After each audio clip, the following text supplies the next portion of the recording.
جی ناظرین، خلیجی ممالک میں ایران، خلیجی ممالک، امریکہ، اسرائیل جو یہ سب شامل ہے، جنگ جو ہے جاری ہے، لیکن معاملہ جو ہے امریکہ کے ہاتھ سے نکلتے دکھائی دے رہے ہیں۔ وہ جو ٹرمپ صاحب تھے پہلے حملے کی دھمکیاں دیتے تھے وہ ایران کو کہ میں نے بہت بڑا حملہ کرنا ہے، ہماری فوج تیار ہے۔ اب وہ بیانات ان کے دن بدن تبدیل ہوتے جا رہے ہیں۔ اب وہ دھمکیاں لگا رہے ہیں معاشی، ایران کو معاشی طور پر جکڑنے کی، اور ان ممالک کو کہ دوسرے ممالک جو ایران سے تعلقات بنا اشیاء ضروریہ یا تیل خریدتے ہیں ایران سے، انہیں دھمکیاں لگا رہے ہیں کہ جو ایران سے تجارت کرے گا اس پہ بھی میں ٹیرف لگاؤں گا، انہیں بھی میں پابندیوں کو نشانہ بناؤں گا، ایران پہ بہت سخت پابندیاں لگانی ہیں۔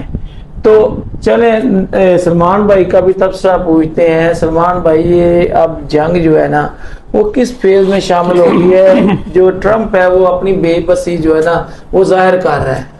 جی فیصل بھائی، ایک ٹرم استعمال ہوتی ہے کہہ لیں پنجابی کی ہے، گیدڑ ببکیاں۔ اب جو گیدڑ ببکیاں ہیں نا وہ جنگ میں کام نہیں آتی۔ جنگ میں کام وہی آتا ہے جو انسان نے نیت کر لے کہ میں نے اپنا جو دشمن ہے اس کے ساتھ نبرد آزما ہونا ہے اور جنگ کے میدان میں ہونا ہے، اور اس کے لیے بڑا حوصلہ چاہیے، ہمت چاہیے اور ایک نظریہ چاہیے کہ جنگ کر کیوں رہے ہیں۔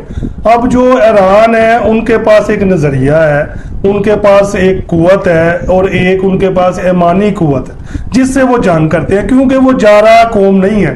حملہ کرتا ہے امریکہ اور اسرائیل، اور کرتا ہے ان کی سرزمین پہ اور معصوم لوگوں کو شہید کرتا ہے، اور اب وہ حملے کرتا ہے۔ اسرائیل نے پہلے جو ہے کی ان کے ساتھ حملوں کی شروعات ایران پر، پہلے انہوں نے دوسرے فلسطین میں اپنی ظلم و ستم کی انتہا کر دی۔ اس کے بعد جب خلیجی ممالک نے کوئی منہ توڑ جواب نہ دیا اور انہیں نہ روکا تو اس کے بعد وہ ایران پر چڑھ دوڑے۔ اب ایران پر جب حملہ کیا، پہلے اسرائیل نے اکیلے حملہ کیا، بعد میں امریکہ کو بھی ساتھ لے آیا۔ امریکہ نے کوشش کی کہ نیٹو بھی مل جائے لیکن نہ مل سکا۔ اب حالات و واقعات جو ہے فیصل بھائی وہ یہ ہے کہ پابندیاں جو ان پہ کہتے ہیں نا وہ 1979 کی لگی ہوئی ہیں، اور جو پٹرول ان سے خرید رہے ہیں اوپن مارکیٹ میں تو وہ بیچ ہی نہیں سکتا۔ وہ بیچتا ہے اپنا تیل، یا چائنا سب سے بڑا اس کا امپورٹر ہے، خریدار ہے، وہ بھی بذریعہ ٹرین جاتا ہے، اور یا دوسرا جو ہے روس ہے، یا انڈیا کے ساتھ اگر کوئی معاہدہ ہو اس کا یا نہ ہو وہ ایک علیحدہ بات ہے۔ اس کے علاوہ کوئی جو ہے اسے انٹرنیشنل سطح پہ UN نہ کوئی پابندی ہے، نہ وہ ادھر دوائی جاتی ہے، نہ ان کے جو کرنسی ہے اس کی چل سکتی ہے دنیا میں، اس کی قیمت ہے، نہ وہ امپورٹ کر سکتے ہیں، نہ ایکسپورٹ کر سکتے ہیں، نہ وہ ان کے طلباء کہیں تعلیم کے لیے جا سکتے ہیں، نہ وہ کسی کے ساتھ تجارتی معاہدے کر سکتے ہیں۔ وہ کیا کر سکتے ہیں ایران؟ پھر بھی وہ سب سے کہہ لے اللہ تعالیٰ نے انہیں قوت دی ہے اور انہوں نے مقابلہ کیا۔ تو اسرائیل جو ہے ایک نئی جنگ چھیڑنے کی طرف جا رہا ہے، امریکہ کو اس نے یہاں پہ بھی پھنسایا ہوا ہے۔ اب جو خبریں آ رہی ہیں وہ شام میں ایران اور ترکی کی جو دونوں افواج ہیں وہ آمنے سامنے ہیں۔ ترکی کے جو وزیر خارجہ وہ پاکستان کے دورے پر بھی ہیں، شام کے جو وزیر خارجہ پاکستان کے دورے پہ بھی ہیں، تو وہاں پہ بھی اسرائیل کی جو ہے نا وہ امریکہ کو پھنسانا چاہ رہا ہے۔ آنے والے وقت میں جو امریکہ کی سپر پاور تھی نا وہ ہمیں ذلیل ہوتی نظر آ رہی ہے، کیونکہ اب اگر ایران سے وہ جنگ نہیں جیتا تو دنیا پر اس کا وہ رعب اور دبدبہ ختم ہو جائے گا جو ایک سپر پاور کا تھا، کیونکہ ممالک اس سے ڈرتے تھے کہ یہ سپر پاور ہے، ہمیں تباہ و برباد کر دے گا۔ لیکن جو نامساعد حالات کے باوجود ایران نے مقابلہ کر کے دکھایا، اس کا بھاگنے پر مجبور کیا ہے۔ اب وہ ناکہ بندی اور یہ وہ دھمکیاں جو ہے نا وہ کسی کام نہیں آ رہی۔ تو ترکی میں بھی وہ شام میں بھی جو ترکی اور اسرائیل کی فورسز آمنے سامنے ہیں، اس بارے میں آپ کے پاس کیا اطلاع ہے؟ جی فیصل بھائی، اس میں بات کو سمجھنے کے لیے سب سے پہلے یہ سمجھنا چاہیے تو کہ جو برطانیہ کی پالیسی تھی نا جو انہوں نے برِ صغیر میں بھی جاری رکھی وہ تھی ڈیوائیڈ اینڈ رول، اب فرقہ واریت جو بر صغیر میں شروع ہوئی اب تک ختم نہیں ہوئی. اب جو خلیجی ممالک میں فرقہ واریت چل رہی ہے وہ اب تک ختم نہیں ہو رہی, اور نہ ہی جو ویسٹرن قوتیں ہیں جس میں امریکہ اور برطانیہ سر فہرست ہے, اور اسرائیل ان کا کہہ لیں کہ کٹ پتلی ہے, وہ چاہتا ہے کہ مسلمانوں کو اکٹھے نہ ہونے دیا جائے. اب پچھلے دنوں بھی جو آپ نے دیکھا تھا کہ پاکستان ترکی اور جو ہے وہ لائے اس کے مل کے سعودی عرب بنانا چاہتے تھے الائز, اور اس میں ایران کو بھی کہا کہ آپ شامل ہو جائیں, لیکن مسئلہ پھر ادھر آ جاتا ہے جس میں آپ دیکھ رہے ہیں عراق اور ایران کی جنگ بھی تھی. اب سعودی عرب اور خلیجی ممالک ایک طرف ہے, ایران جو ہے وہ دوسری طرف ہے. اب اس میں سب سے پہلے جو مسلمانوں کو اکٹھا ہونے کے لیے یہ چاہیے کہ وہ اپنی جو نفرتیں آپس میں جو یورپین ممالک نے اور برطانیہ نے اور امریکہ نے ایک سوچے سمجھے منصوبے کے تحت بنا دی ہوئی ہیں, انہیں ختم کرے. اگر یہ اسی طرح مصر میں کیا ہوا, عراق میں کیا ہوا, لیبیا میں کیا ہوا, افغانستان میں کیا ہوا, ہارے کون مسلمان ہر ملک میں جا کے, اور کیوں ہارے کہ ایک ملک جو ہے مسلمان وہ تباہ ہو رہا تھا اور دوسرے جو ہے اس پر خاموش تھے, کوئی ان کو روکنے کے لیے تیار نہیں تھا. فلسطین میں کیا ہوا, عورتوں بچوں کے ساتھ جا ہو رہا ہے, اب کون ملک ہے جو جا کے ان معصوم نہ کہہ لیں کہ ان کے پاس کوئی چیز نہیں ہے انہیں جا کے روکے. تو مکہ معاہدے کے بارے میں آپ نے ذکر کیا ہے, وہ پچھلے دنوں جو ہے نا مودی صاحب کا ایک بیان تھا کہ میں نے آندری نیتن یاہو کو آگاہ کیا تھا کہ جو پاکستان, ترکی اور سعودی عرب ایک معاہدہ کرنے جا رہے تھے, میری کسی نے مانی نہیں.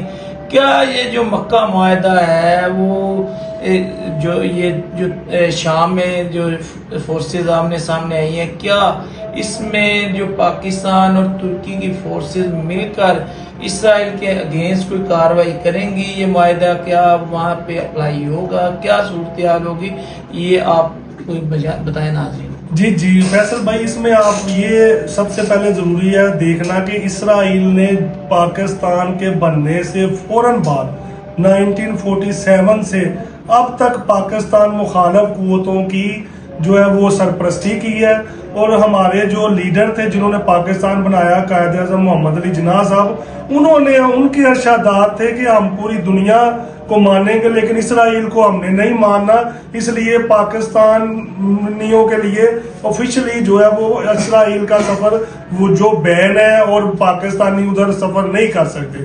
اس کی ایک وجہ تھی, جو ہمارے لیڈر تھے وہ لاجیکل لیڈر تھے, وہ امت مسلمہ کے لیڈر تھے, وہ مسلمانوں کو اور پاکستان کو پہلے ہی بتا گئے تھے کہ یہ وہ ملک ہے جن سے آپ نے پوری طرح محتاط رہنا ہے. اسرائیل نے انڈیا کے ساتھ مل کر پاکستانی ایٹمی ریئیکٹرز پر حملے کی منصوبہ بندی بھی کی. انہوں نے پاکستان میں جو پچھلے جو گورنمنٹ تھی عمران خان کی جب حملہ ہوا اس میں یہ بھی آیا کہ اسرائیلی پائلٹ بھی پکڑے گئے, اس سے پہلے بھی جو حملے ہوتے رہے فضائی اس میں اسرائیلی طیارے اور پائلٹ جو ہے اس میں شامل تھے. اور اب بھی جب انہوں نے ایران پر حملہ کیا اس وقت کہا کہ پہلے ایران پر حملہ کریں گے اس کے بعد پاکستان پر حملہ کریں گے. اس وقت ہمارے جو نڈر لیڈر فیلڈ مارشل اعظم منیر صاحب کا بیان جو ہے وہ حصہ ہے جو اس میں میڈیا کا, انہوں نے کہا کہ ایران گرے گا تو تم پاکستان کی طرف آؤ گے نا, تمہیں کون کہتا ہے کہ تم ایران کو گرا لو گے. اس لیے پاکستان کا جو موقف ہے اسرائیل کے بارے میں بہت واضح ہے, اور پاکستان ہمیشہ اسرائیل کی جو ہے وہ مخالفت بھی کرتا ہے اور جنگی میدان میں اس کے دانت بھی کھٹے کرتا ہے. تو سمبولیکلی تو نظر آ رہا ہے کہ یہ جنگ جو ہے نا اپنا اختتام کی طرف بڑھ چکی ہے, یہ اختتام ہو چکا ہے, کیونکہ اسرائیل تو جس نے جنگ شروع کی تھی وہ تو نظر ہی نہیں آ رہا ایران میں, نہ ایران اس پہ کوئی حملہ کر رہا ہے. تو امریکہ وہ ٹرمپ صاحب جو ہیں وہ بیانات کی حد تک وہ جنگی معاملات کہہ رہے ہیں کہ اب وہ پہلے تو حملے کی باتیں کرتے تھے, اب وہ بیانات دے رہے ہیں جی ہم معاشی لحاظ سے مفلوج کریں گے ایران کو. وہ وائس جو پریزیڈنٹ ہے جے ڈی وینس, ان کے بیانات بھی یہی ہیں کہ جی ہم انہیں معاشی طور پہ مفلوج کریں گے, یہ کریں گے, وہ کریں گے, لیکن اب وہ عملی طور پر حملے کی کوئی ایسی بڑی تیاری نظر نہیں آ رہی کہ وہ کہ ایران پہ امریکہ یا اسرائیل کو بڑی کارروائی کرنے جا رہے ہیں. اس بارے میں آپ کی کیا رائے ہے؟ جی فیصل بھائی، اس کو ذرا سمجھنے کے لیے تھوڑی سی بات ہوگی، وہ یہ کہ کیوں ایران پر حملہ کیا اور کیوں پاکستان کے خلاف ہے اور کیوں یہ سارے معاملات ہو رہے ہیں. وہ یہ اس لیے ہو رہے ہیں کہ جو حماس تنظیم ہے فلسطین کی، آپ کو یاد ہوگا کہ پچھلے دنوں ٹرمپ نے ایک پورا معاہدہ سائن کرنے کے لیے مسلم ممالک کو اکٹھا کر لیا اور وہ کہتے تھے کہ حملے بند ہو جائیں گے فلسطین پر، لیکن حماس کو جو ہے ان سے اسلحہ واپس لیا جائے، انہیں غیر مسلح کیا جائے اور اس کے بعد ہم حملے بند کر دیں گے، کیونکہ حماس ایک دہشت گرد تنظیم ہے. دوسرا، وہ پاکستان کے وزیر اعظم صاحب نے بھی بیان دیا کہ وہ اسحاق ڈار صاحب وزیر جو ہے کہ انہوں نے کہا، نائب وزیر اعظم، انہوں نے کہا کہ ہم نے وہ معاہدہ سائن نہیں کیا، نہ ہم ان کے حق میں جب یہ تاثر آیا کہ پاکستان نے اس معاہدے کی حمایت کر دی ہے. دوسرا، اس کے بعد پاکستان کے ساتھ مخالفت یہ ہے، اور جو ایران کے ساتھ مخالفت ہے وہ یہ ہے کہ حزب اللہ ایک تنظیم ہے جو فلسطینیوں کی مدد کرتی ہے اور وہ لبنان میں سرگرم ہے. اب اسرائیل کا ماننا یہ ہے کہ لبنان کو جو فنڈنگ ہوتی ہے اور جو اسلحہ فراہم ہوتا ہے وہ ایران کرتا ہے. جو حزب اللہ کے مجاہدین جا کے فلسطینی جو کہہ لیں کہ مظلوم لوگ ہیں ان کی مدد کرتے ہیں، وہ ایران کی طرف سے ہوتی ہے. اس لیے ایران پر حملے کیے تھے اسرائیل نے، اور جنگ جو ہے وہ اس تک پہنچ گئی کہ بیچ میں امریکہ آ گیا اور عالمی جنگ کا خطرہ بن گیا اور یہ وہ.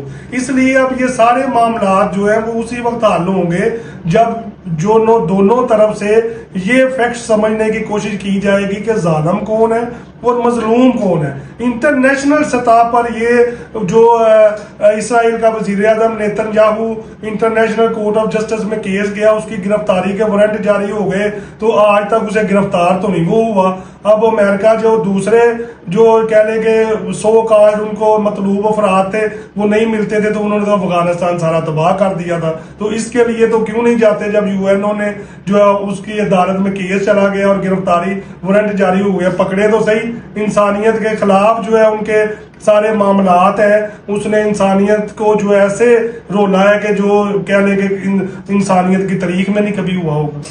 چلے ناظرین، اب جو یہ جو جنگ ہے ایران امریکہ اسرائیل، یہ تو تقریباً ختم ہو گیا، بیانات کی حد تک رہ گئی ہے. آنے والا وقت وہ بتائے گا کہ جنگ کس حد تک ختم ہوئی ہے، کیونکہ اس میں ابھی تک کوئی پیش رفت یا کوئی ایسے معاملہ نظر نہیں آ رہے کہ امریکہ یا اسرائیل میں دوبارہ کوئی بڑی کارروائی کرنے کے لیے کوئی کہیں پہ کوئی تیاریاں ہو رہی ہوں. دوسرا، جو امریکہ میں ہے وہ نفرت پیدا ہو گئی ہے اس جنگ کے خلاف. اس میں بڑھتی ہوئی نفرت کی وجہ سے ہی جو ٹرمپ ہے وہ بیک فٹ پہ گیا ہے. پچھلے دنوں ان کی ایک میٹنگ بھی ہوئی ہے جس میں ان کے جنرلز نے سب نے ایک پیج پہ ٹرمپ کو اس جنگ سے نکلنے کا مشورہ دیا تھا، اور جو ٹرمپ کا اپنا بیان تھا کہ نیتن یاہو مجھے اس جنگ میں پھنسائے رکھنا چاہتا ہے. تو دیکھتے ہیں آگے چل کر کیا ہوتا ہے.